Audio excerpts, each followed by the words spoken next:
believes an apple a day keeps the doctor away. What I told you that same apple might be coated in pesticides, a pesticide that linked to 3 million poisonings each year. Worse, half of the food we eat might contain pesticide residues. We try to remove them, we use chemical treatments, but these solutions can be just as harmful as the pesticide themselves. So, how do we clean up our food? Nature already figured out solutions, microbes. Through millions of years of evolutions, these tiny organisms have evolved special enzymes to degrade pollutants, including pesticides. But evolution is slow, and pesticides are a growing problem.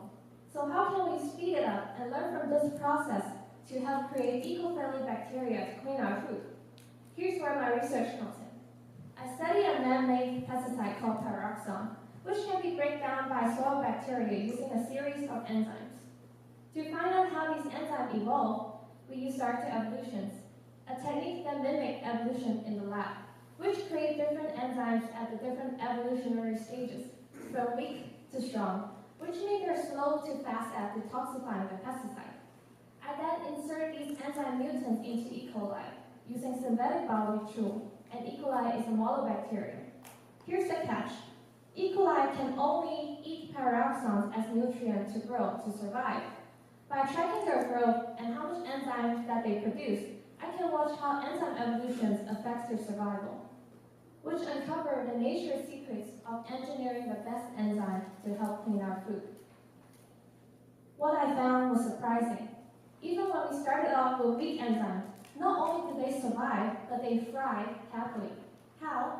Instead of waiting for the better enzyme to evolve, they simply work harder by making more of these weak enzymes to compensate for slow efficiency. The stronger enzyme, they got lazy. The bacteria produce fewer of them because they're already efficient. This challenges the classic survival of the fittest idea, because the fittest in this case isn't always the strongest enzyme. Instead, evolution of enzymes show us that nature is adaptable. They can find shortcuts to survive. By understanding these, my research allowed me to engineer bacteria that can efficiently degrade pesticide in our food, a bacteria that can withstand the slow pace of natural evolutions.